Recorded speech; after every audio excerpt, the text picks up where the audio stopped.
American president Trump അധികാരത്തിലെത്തിക്കഴിഞ്ഞാൽ India America ബന്ധം വളരെ പെട്ടെന്ന് മെച്ചപ്പെടുമെന്നൊക്കെയാണ് നമ്മളൊക്കെ കരുതിയത്. പക്ഷേ അങ്ങനെ ആ പ്രതീക്ഷിച്ച വേഗത്തിൽ കാര്യങ്ങൾ മെച്ചപ്പെടുന്നില്ല. പൂർണ്ണമായും ഇന്ത്യ അമേരിക്ക ബന്ധത്തിന് അങ്ങനെ കുഴപ്പങ്ങളൊന്നുമില്ല. പക്ഷേ എക്സ്പെക്റ്റേഷൻ ലെവലിലോട്ട് അത് എത്തിയിട്ടുണ്ടോ എന്ന് ചോദിച്ചാൽ ഇല്ല. ചിലപ്പോൾ ഇന്ത്യ അമേരിക്കയും തമ്മിൽ വൈകാതെ തന്നെ ഒരു വ്യാപാര ഉടമ്പടിയൊക്കെ സൈൻ ചെയ്യാൻ സാധ്യതയുണ്ട്.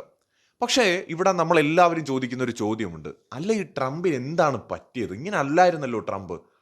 ശരിക്കും ട്രംപ് പണ്ടും ഇങ്ങനെ ആയിരുന്നു. പക്ഷെ ട്രംപ് ആ ഒരു ടേമിൽ, ട്രംപിന്റെ പഴയ ടേമിൽ ഇന്ത്യയുമായിട്ടുള്ള റിലേഷനിൽ ഒരുപാട് ബെനിഫിറ്റ്സ് എക്സ്പെക്ട് ചെയ്തിരുന്നു. അതുകൊണ്ടാണ് ഇന്ത്യയുമായിട്ട് വലിയ പ്രാധാന്യം കൊടുത്ത്, ഇന്ത്യക്ക് വലിയ പ്രാധാന്യം കൊടുക്കുന്ന ഒരു റിലേഷൻ ട്രംപ് മെയിൻറ്റെയിൻ ചെയ്തത്. രണ്ട് മൂന്ന് സംഭവങ്ങളുണ്ട്. ഒന്ന്, ട്രംപ് എന്താണ് എക്സ്പെക്ട് ചെയ്യുന്നത് ഒരു രാജ്യവുമായിട്ടുള്ള ബന്ധത്തിൽ? അമേരിക്കയ്ക്ക് ഗുണമുണ്ടാവണം.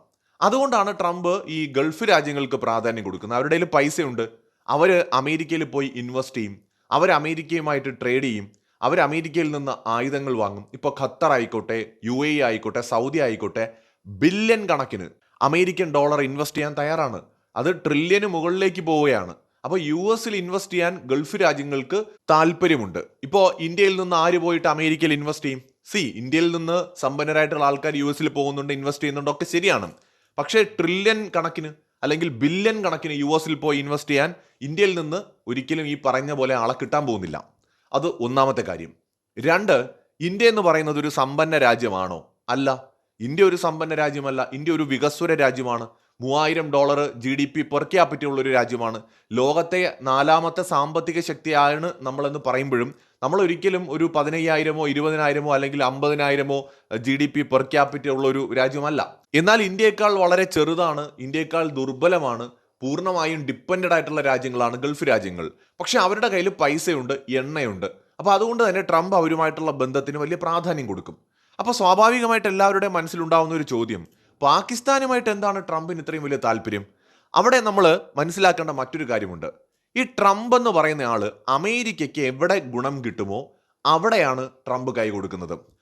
ഇപ്പോൾ പാകിസ്ഥാനുമായിട്ട് എന്താണ് അമേരിക്കയുടെ ഡീൽ എന്ന് ചോദിച്ചാൽ, ഒന്ന്, എല്ലാവർക്കും അറിയാവുന്നതുപോലെ അമേരിക്കക്കെതിരായ തീവ്രവാദ പ്രവർത്തനങ്ങൾക്കെതിരായിട്ട് പാകിസ്ഥാൻ അമേരിക്കയെ സപ്പോർട്ട് ചെയ്യും. തീവ്രവാദികളെ പിടികൂടി കൊടുക്കാൻ, അല്ലെങ്കിൽ തീവ്രവാദികളുമായി ബന്ധപ്പെട്ട ഇന്റലിജൻസ് വിവരങ്ങൾ കൊടുക്കാൻ, ഇതിനൊക്കെ ISI സപ്പോർട്ട് ചെയ്യും. ഇറാനെതിരായിട്ടുള്ള രഹസ്യാന്വേഷണ വിവരങ്ങൾ തപ്പിയെടുത്ത് കൊടുക്കാൻ സഹായിക്കും. ഇറാന്റെ ആണവ കേന്ദ്രങ്ങളെക്കുറിച്ചും അതിന്റെ ഡെവലപ്മെന്റിനെ കുറിച്ചുമൊക്കെയുള്ള വിവരങ്ങൾ അമേരിക്കയ്ക്ക് കൊടുക്കാൻ സഹായിക്കും. അഫ്ഗാനിസ്ഥാനെയും താലിബാനെയും കുറിച്ചുള്ള വിവരങ്ങൾ കൈമാറാൻ സഹായിക്കും. അപ്പൊ നാളെ ഇപ്പോൾ അഫ്ഗാനിസ്ഥാനെതിരായിട്ട് അമേരിക്കയ്ക്ക് ഒരു യുദ്ധം ചെയ്യേണ്ടതായിട്ട് വന്നാൽ, അല്ലെങ്കിൽ ഇറാനെതിരായിട്ടൊരു യുദ്ധം ചെയ്യേണ്ടതായിട്ട് വന്നാൽ, ചൈന അവരുടെ സ്ഥലം കൊടുക്കുമോ അമേരിക്കയ്ക്ക്? ഒരിക്കലും കൊടുക്കില്ല. ഇന്ത്യ കൊടുക്കുമോ? കൊടുക്കില്ല. എന്നാൽ പാകിസ്ഥാൻ കൊടുക്കും. കുറച്ച് ഡോളർ വാരി വീശിയാൽ മതി. അമേരിക്കയെ സംബന്ധിച്ചിടത്തോളം ഈ പാകിസ്ഥാൻ എന്ന് പറയുന്ന രാജ്യത്തിന്റെ ജിയോഗ്രഫിക് പൊസിഷൻ എന്ന് പറയുന്നത് വളരെ ഫേവറബിൾ ആണ് അവർക്ക്. കാരണം അഫ്ഗാനുമായിട്ട് അതിർത്തിയുണ്ട്, ചൈനയുമായിട്ട് അതിർത്തിയുണ്ട്, ഇന്ത്യയുമായിട്ട് അതിർത്തിയുണ്ട്, ഇറാനുമായിട്ട് അതിർത്തിയുണ്ട്.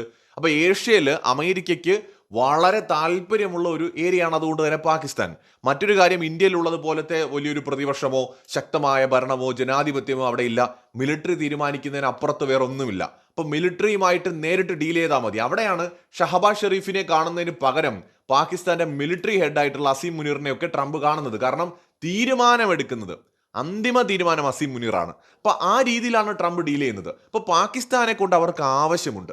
മാത്രമല്ല, പാകിസ്ഥാൻ പറഞ്ഞിട്ടുണ്ട്, പാകിസ്ഥാനിലുള്ള ഈ റെയർ എർത്ത് മിനറൽസ് ഉണ്ടല്ലോ, അത് മുഴുവൻ അമേരിക്കയ്ക്ക് നൽകാൻ തയ്യാറാണ്. എന്ന് വെച്ചാൽ അമേരിക്കൻ കമ്പനികൾക്ക് പാകിസ്ഥാനിൽ വന്ന് ഖനനം ചെയ്ത് റെയർ എർത്ത് എലമെന്റ്സ് കൊണ്ടുപോകാം, മിനറൽസ് കൊണ്ടുപോകാം. ഇത് അമേരിക്കയ്ക്ക് വളരെ അത്യാവശ്യമായ ഒന്നാണ്. കാരണം ചൈനയുമായിട്ട് പോലും ട്രംപ് ഇപ്പോൾ ഒന്ന് അയഞ്ഞു നിൽക്കുന്നതിന്റെ കാരണം ചൈന റെയർ എർത്ത് മിനറൽസ് വെച്ചിട്ട് വിലപേശി.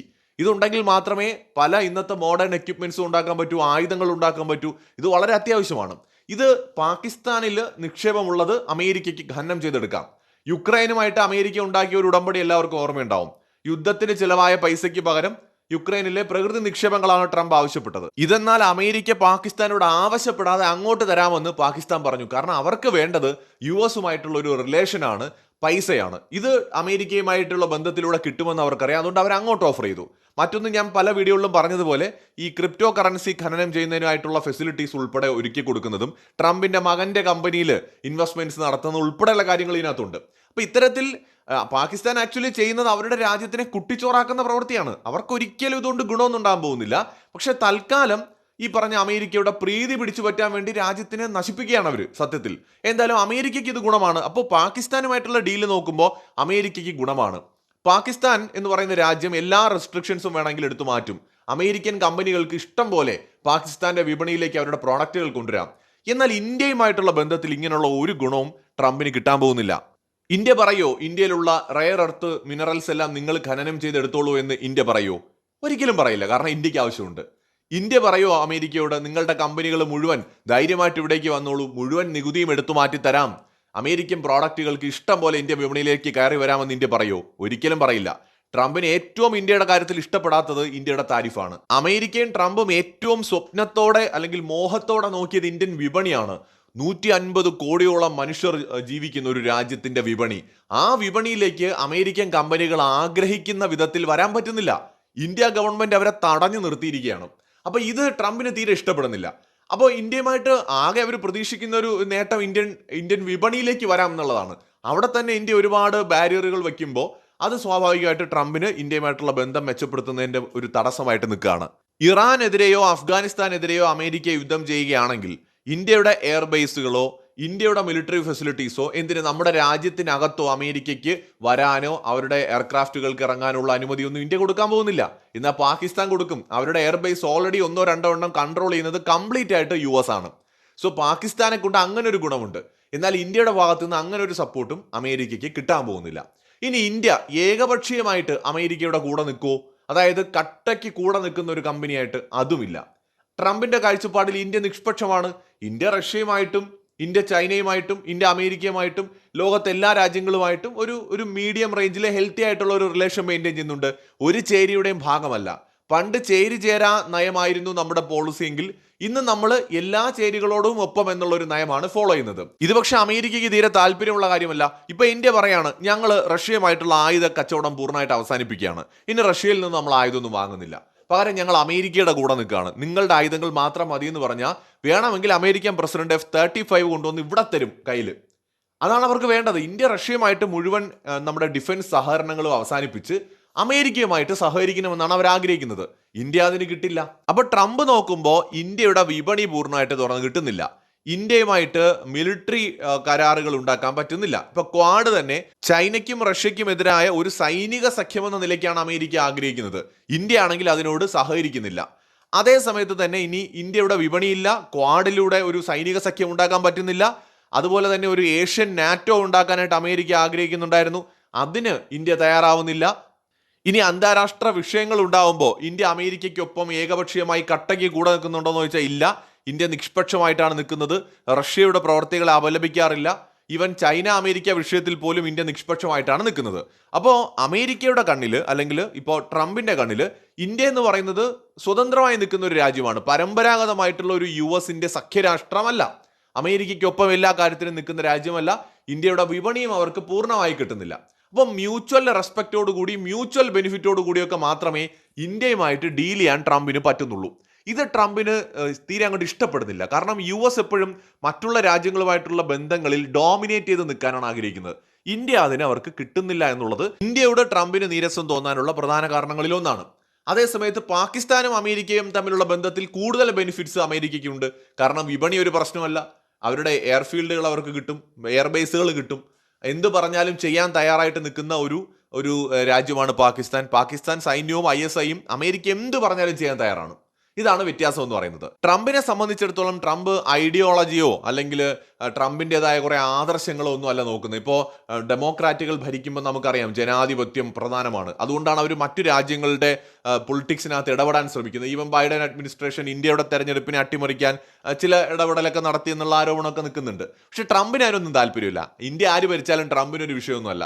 ഏത് രാജ്യം ആരോ ഭരിച്ചോട്ടെ, അമേരിക്കയുടെ കാര്യങ്ങൾ വെടുപ്പായിട്ട് നടക്കണം. അത്രയേ ഉള്ളൂ ട്രംപിന്. അമേരിക്കയ്ക്ക് എവിടെ നിന്ന് 10 രൂപ ഉണ്ടാക്കാം, അതാണ് ട്രംപ് നോക്കുന്നത്. ഇനി മറ്റൊരു വളരെ പ്രധാനപ്പെട്ട കാര്യം കൂടിയുണ്ട്. ട്രംപ് ഇന്ത്യയെ ചൈനയെ പോലെയോ റഷ്യയെ പോലെയോ അല്ല കാണുന്നത് എന്നതും ഒരു ഫാക്ടർ തന്നെയാണ്. എന്ന് വെച്ചാൽ ഇന്ത്യ പവർഫുൾ ആണ്, തീർച്ചയായിട്ടും പവർഫുൾ ആണ്. ലോകത്തെ 4ാമത്തെ ഏറ്റവും വലിയ ശക്തിയാണ് ഇന്ത്യ. പക്ഷെ അമേരിക്കയെ സംബന്ധിച്ചിടത്തോളം അവർ നോക്കുമ്പോൾ റഷ്യയെ അമേരിക്ക ഒരു വലിയ ശക്തിയായി കാണുന്നത് 5000-ലധികം വരുന്ന ആണവായുധങ്ങളുള്ള അല്ലെങ്കിൽ ഹൈപ്പർസോണിക് മിസൈലുകളുള്ള സ്വന്തമായിട്ട് യുദ്ധവിമാനങ്ങൾ നിർമ്മിക്കാൻ കഴിയുന്ന, ആയുധങ്ങൾ നിർമ്മിക്കാൻ കഴിയുന്ന ഒരു വലിയ ശക്തിയാണ്. ലോകത്തിലെ ഏറ്റവും വലിയ രാജ്യം കൂടിയാണ് റഷ്യ. അമേരിക്കയുടെ ഇരട്ടിയോളം വലിപ്പമുണ്ട് റഷ്യക്ക്. അപ്പോൾ അത്രയും വലിയൊരു രാജ്യമാണ്, അത്രയും ചരിത്രമുള്ളൊരു രാജ്യമാണ്. സോവിയറ്റ് കാലത്തും അതിനുശേഷവും US കൊമ്പ് കോർത്തിട്ടുള്ള രാജ്യമാണ്. അപ്പോൾ സൈനികമായിട്ട് റഷ്യ വളരെ പവർഫുൾ ആണ്. അതുകൊണ്ടാണ് US എപ്പോഴും റഷ്യയെ തങ്ങൾക്കൊത്ത എതിരാളി എന്ന നിലയ്ക്ക് കാണുന്നത്. ട്രംപ് ആണെങ്കിലും പുടിനോട് വളരെ ബഹുമാനത്തോടെ മാത്രമേ സംസാരിക്കാറുള്ളൂ. പുടിൻ കാരണം ഇവരെ ആരെയും വകവയ്ക്കാറുമില്ല. കാരണം റഷ്യ അത്രയും പവർഫുൾ ആണ്. രണ്ടാം ലോക മഹായുദ്ധം ഉൾപ്പെടെ ചെയ്ത് വലിയൊരു ശക്തിയാണ് റഷ്യ. അപ്പോൾ അവരെ നമുക്ക് നിസ്സാരമായിട്ട് കാണാൻ പറ്റില്ലല്ലോ. അതേസമയത്ത് ചൈനയെ എന്തുകൊണ്ടാണ് ട്രംപ് റെസ്പെക്ട് ചെയ്യുന്നതെന്ന് ചോദിച്ചാൽ, ചൈന അമേരിക്കയ്ക്കൊരു എക്കണോമി പരമായിട്ടൊരു ഭീഷണിയാണ്. അമേരിക്ക കഴിഞ്ഞാൽ ലോകത്തെ ഏറ്റവും ഉയർന്ന GDP ഉള്ള രാജ്യമാണ് ചൈന. മാത്രമല്ല ഏകദേശം $20 ട്രില്യൺ അടുത്താണ് അവരുടെ GDP. അമേരിക്കയുടെ അത് 30 ട്രില്യൺ ക്രോസ് ചെയ്തിട്ടുണ്ട്. പക്ഷെ എന്നാലും 20 ട്രില്യൺ എന്ന് പറയുന്നത് ചെറിയ കാര്യമല്ല. അപ്പോൾ അതുകൊണ്ട് സ്വാഭാവികമായിട്ടും നിലവിൽ ട്രംപ് റെസ്പെക്ട് ചെയ്യുന്ന അല്ലെങ്കിൽ ഒരു വലിയ ഇമ്പോർട്ടൻസ് കൊടുക്കുന്ന ഒരു രാജ്യം ചൈനയാണ്. ഇപ്പോൾ അമേരിക്കയുടെ കാഴ്ചപ്പാടിൽ വേൾഡ് ഓർഡർ നോക്കിക്കഴിഞ്ഞാൽ രാജ്യങ്ങളെ നമ്മൾ ഒന്ന് പട്ടികപ്പെടുത്തിയാൽ ഏറ്റവും ടോപ്പിൽ നിൽക്കുന്നത് US ആണ്. തൊട്ട് താഴെ നിൽക്കുന്നത് ചൈനയും റഷ്യയുമാണ്. അതിൻ്റെ താഴെ മൂന്നാമത്തെ ശ്രേണിയിലാണ് ഇന്ത്യ വരുന്നതെന്നാണ് അമേരിക്കയുടെ ഒരു കാഴ്ചപ്പാട്. മൂന്നാമത്തെ ശ്രേണിയിൽ ആദ്യത്തെ രാജ്യമായിട്ട് അവർ ഇന്ത്യയെ കാണും. അതിനുശേഷം ഫ്രാൻസിനെ കാണുമായിരിക്കും, അതിനുശേഷം ഉത്തര കൊറിയയെ കാണുമായിരിക്കും. ആ ഒരു മൂന്നാമത്തെ ശ്രേണിയിലായിരിക്കും ചിലപ്പോൾ പാകിസ്ഥാനെ വരെ അമേരിക്ക കാണുന്നത്. അതിന്റെ കാരണം പാകിസ്ഥാൻ ആണവ രാഷ്ട്രമായതുകൊണ്ട്. ലോകത്തെ 4 ശക്തികൾ നമ്മൾ എടുക്കുമ്പോൾ ഒന്നാമത് അമേരിക്കയാണ്, രണ്ടാമത് റഷ്യയും, മൂന്നാമത് ചൈനയും, നാലാമത് ഇന്ത്യയുമാണ്. പക്ഷെ ഇവ തമ്മിലുള്ള അന്തരം നമ്മൾ നോക്കണം. ഒന്ന് America $30 trillion, China $20 trillion, India $5 trillion ആയിട്ടില്ല, 4.2 ട്രില്യണേ എത്തിയിട്ടുള്ളൂ. അപ്പം നമ്മളൊരു $10 ട്രില്യൺ മുകളിൽ ഒരു GDP ഉള്ള ഒരു എക്കണോമി ആയിട്ട് മാറിക്കഴിഞ്ഞാൽ ട്രംപിൻ്റെയും അമേരിക്കയുടെയും ലോകത്തിൻ്റെയും തന്നെ ഇന്ത്യയോടുള്ള ആറ്റിറ്റ്യൂഡ് കംപ്ലീറ്റ് മാറും. നമ്മളോട് ഇവർ കാണിക്കുന്ന ഒരു ആറ്റിറ്റ്യൂഡ് ഇത് ഒരു കാലത്ത് ചൈനയോട് അവർ കാണിച്ചതാണ്. ചൈനയ്ക്ക് ഒരു വിലയും കൊടുക്കാതിരുന്ന ഒരു കാലമുണ്ട്. 3 ട്രില്യൺ 4 ട്രില്യൺ ഒക്കെ GDP ഉണ്ടായിരുന്ന കാലത്ത് ചൈനയെ ഇവരാരും വകവച്ചിട്ടില്ല. ചൈനയുടെ എക്സിസ്റ്റൻസ് പോലും പരിഗണിച്ചിട്ടില്ല. അതൊരു രാജ്യം അത്രേ ഉള്ളൂ. ഇന്ത്യ ഇന്ന് 4ാമത്തെ ഒരു മേജർ പവർ എന്ന് പറയുന്നു എങ്കിൽ പോലും നമ്മുടെ എക്കണോമി 5 ട്രില്യൺ പോലും എത്തിയിട്ടില്ല. നമ്മളൊരു 10-15 ട്രില്യൺ ഒക്കെ $, GDP ഉള്ള ഒരു രാജ്യമായിട്ട് മാറുമ്പോൾ നമ്മുടെ ആ ഒരു പവർ നമുക്ക് കാണാൻ പറ്റും. ഇപ്പം നമ്മൾ അതിൽ വിഷമിക്കേണ്ട കാര്യമൊന്നുമില്ല. കാരണം നമ്മൾ നമ്മുടെ വളർച്ചയുടെ പാതയിലാണ്. അപ്പം നമ്മൾ വളർന്നുകൊണ്ടിരിക്കുമ്പോൾ ഒരുപാട് പ്രതിസന്ധികൾ നമ്മുടെ മുമ്പിൽ വരും. ഒരുപാട് അവഗണനകളും പരിഹാസങ്ങളും കേൾക്കേണ്ടി വരും. അതൊക്കെ അതിജീവിച്ച് മാത്രമേ നമുക്ക് മുന്നോട്ട് പോകാൻ പറ്റൂ. ഇപ്പോൾ റഷ്യയുടെ GDP എന്ന് പറയുന്നത് $2.5 ട്രില്യൺ ആണെങ്കിലും 14 കോടിയുള്ള റഷ്യയെ സംബന്ധിച്ചിടത്തോളം അവരുടെ GDP പെർ ക്യാപിറ്റ എന്ന് പറയുന്നത് 15,000 അടുത്ത് വരുന്ന ഒന്നാണ്. അപ്പോൾ അതുകൊണ്ട് തന്നെ അവരെ സംബന്ധിച്ച് അതൊരു വലിയ പ്രശ്നവുമല്ല. അവർ എക്കണോമിക്കലി കുറെ കൂടെ ചൈനയേക്കാൾ ഡെവലപ്ഡ് ആണ് ശരിക്കും പറഞ്ഞാൽ റഷ്യ പെർ ക്യാപിറ്റ ഇൻകത്തിന്റെ കാര്യത്തിലൊക്കെ. അപ്പോൾ അതുകൊണ്ട് അത് മാത്രമല്ല അവരുടെ ഒരു ആയുധ ശക്തിയൊക്കെ വളരെ പ്രധാനമാണ്. അതുകൊണ്ടാണ് US എപ്പോഴും അവരെ റെസ്പെക്ട് ചെയ്യുന്നത്. അപ്പോൾ ഒരിക്കലും ഇന്ത്യയും റഷ്യയും ചൈനയും ഒരേപോലെ അമേരിക്ക കാണുന്നില്ല. ഇന്ത്യയേക്കാൾ കുറച്ചും കൂടെ പ്രാധാന്യം ചൈനയ്ക്കും റഷ്യയ്ക്കും കൊടുക്കുന്നുണ്ട്. അപ്പോൾ അതും ഈ ട്രംപിന്റെ ഇന്ത്യയോടുള്ള മനോഭാവത്തിന് ഒരു കാരണം തന്നെയാണ്. ട്രംപ് എപ്പോഴും ഒരു അഹങ്കാരിയാണ്. അമേരിക്കയുടെ പ്രസിഡന്റ് ആണ് താനെന്ന അഹങ്കാരം അദ്ദേഹത്തിനുണ്ട്. അമേരിക്കയാണ് ലോകത്തിലെ ശക്തി എന്ന അഹങ്കാരമുണ്ട്. അപ്പോൾ ഒരിക്കലും മ്യൂച്വൽ റെസ്പെക്ട് നമുക്ക് ട്രംപിന്റെ അടുത്ത് നിന്ന് എല്ലാ കാര്യത്തിലും എക്സ്പെക്ട് ചെയ്യാൻ പറ്റില്ല. ഇപ്പൊ ഇന്ത്യ പറയാണ്, അല്ലെങ്കിൽ പ്രധാനമന്ത്രി നരേന്ദ്രമോദി പറയാണ്, റഷ്യയുമായിട്ടുള്ള എല്ലാ ബന്ധവും നമ്മൾ അവസാനിപ്പിച്ചു, നമ്മൾ ഇനി അമേരിക്കയുമായിട്ടാണ് ബന്ധം ഉണ്ടാക്കാൻ പോകുന്നത്, അമേരിക്കൻ ആയുധങ്ങൾ ഇന്ത്യ വാങ്ങുമെന്ന് പറഞ്ഞാൽ ട്രംപ് നേരിട്ട് ചിലപ്പോൾ ഫ്ലൈറ്റ് എടുത്ത് ഇന്ത്യയിൽ വന്ന് മോദിയെ കാണും, കെട്ടിപ്പിടിക്കും, മോദിയെക്കുറിച്ച് പുകഴ്ത്തി പറയും, വാചാലനാകും. പക്ഷെ അതുകൊണ്ട് ഇന്ത്യക്ക് പ്രത്യേകിച്ച് ഗുണമൊന്നുമില്ല. ട്രംപ് അങ്ങനെ ചെയ്യുന്നത് അമേരിക്കയ്ക്ക് ഗുണമുള്ളത് കൊണ്ടാണ്. ജോർദാന്റെ രാജാവ് അമേരിക്കയിലേക്ക് പോയപ്പോൾ ട്രംപ് പുറത്തിറങ്ങി വന്ന് അദ്ദേഹത്തെ സ്വീകരിച്ചു. എന്തിനാണ് അദ്ദേഹം അങ്ങനെ ചെയ്തതെന്ന് ചോദിച്ചാൽ, ജോർദാൻ വലിയ പവർഫുൾ രാജ്യമാണോ? അല്ല. ഈ ജോർദാൻ എന്ന് പറയുന്ന രാജ്യത്തെ കൊണ്ട് അമേരിക്കയ്ക്ക് ഒരുപാട് ഗുണമുണ്ട്. പ്രത്യേകിച്ച് ഇസ്രായേൽ ഹമാസ് യുദ്ധം നടക്കുന്ന സമയമായിരുന്നു. അതോടൊപ്പം തന്നെ ഇറാനെതിരായിട്ടുള്ള യുദ്ധം നടത്താൻ പ്ലാനിങ് അന്ന് ട്രംപിനുണ്ടായിരുന്നു. അതുകൊണ്ട് ട്രംപ് ജോർദാന്റെ രാജാവിനെ ഇറങ്ങി വന്ന് കെട്ടിപ്പിടിച്ച് സ്വീകരിച്ചു. പക്ഷെ അതുപോലെ അദ്ദേഹം എല്ലാവരെയും സ്വീകരിക്കില്ല. അമേരിക്കയ്ക്ക് ഈ പറയുന്ന ആളെ കൊണ്ട്, ഈ രാജ്യത്തെ കൊണ്ട് എന്തെങ്കിലും ഗുണമുണ്ടെങ്കിൽ അവർ തീർച്ചയായിട്ടും സപ്പോർട്ട് ചെയ്യും. അവര് വേണമെങ്കിൽ ട്രംപ് എടുത്ത് തലയിൽ വെച്ചുകൊണ്ട് നടക്കും. അവിടെ രാജ്യം വലുതാണോ ചെറുതാണോ പവർഫുള്ളാണോ ആണവ രാഷ്ട്രമാണോ എന്നുള്ളതല്ല അവരുടെ വിഷയം. US ആ രാജ്യത്തെ കൊണ്ട് ഗുണമുണ്ടോ എന്ന് മാത്രമാണ് ട്രംപ് നോക്കുന്നത്. അതുകൊണ്ടാണ് ശരിക്കും ഇന്ന് US ഇന്ത്യയുമായിട്ട് അകന്നു നിൽക്കുന്നതായിട്ട് നമുക്ക് തോന്നുന്നത്. കാരണം ഇന്ത്യയുടെ നിലപാടുകളോട് ട്രംപിന്റെ നിലപാടുകൾ യോജിച്ചു പോകുന്നില്ല. കാരണം നമുക്ക് നമ്മുടെ പരമാധികാരത്തെ കൊണ്ടുവന്ന് അമേരിക്കയുടെ തൊഴുത്തിലേക്ക് വെച്ചു കൊടുക്കാൻ പറ്റില്ല. അപ്പോൾ ട്രംപ് എന്ത് ചെയ്യുന്നു എന്ന് ചോദിച്ചാൽ, അമേരിക്കയ്ക്ക് ഗുണമുള്ള ആൾക്കാരുമായിട്ട് ട്രംപ് പങ്കാളിത്തം ഉണ്ടാക്കുകയാണ്. പക്ഷെ അവിടെ അതിനകത്തൊരു അപകടമുള്ളത്, ഭീകരവാദ രാഷ്ട്രങ്ങളുമായിട്ടും ഭീകരവാദികളുമായിട്ട് പോലും ട്രംപ് കൈകോർക്കുന്നു എന്നതാണ്. മുൻകാലങ്ങളിൽ അമേരിക്കൻ പ്രസിഡന്റുമാർ ചെയ്ത അതേ തെറ്റ് ട്രംപും ആവർത്തിക്കുന്നു. ഒരു ടിപ്പിക്കൽ അമേരിക്കൻ പ്രസിഡന്റായിട്ട് മാറുന്നു എന്നുള്ളതാണ് ഇതിലെ അപകടം. മറ്റൊരു വീഡിയോയുമായി വീണ്ടും വരാം.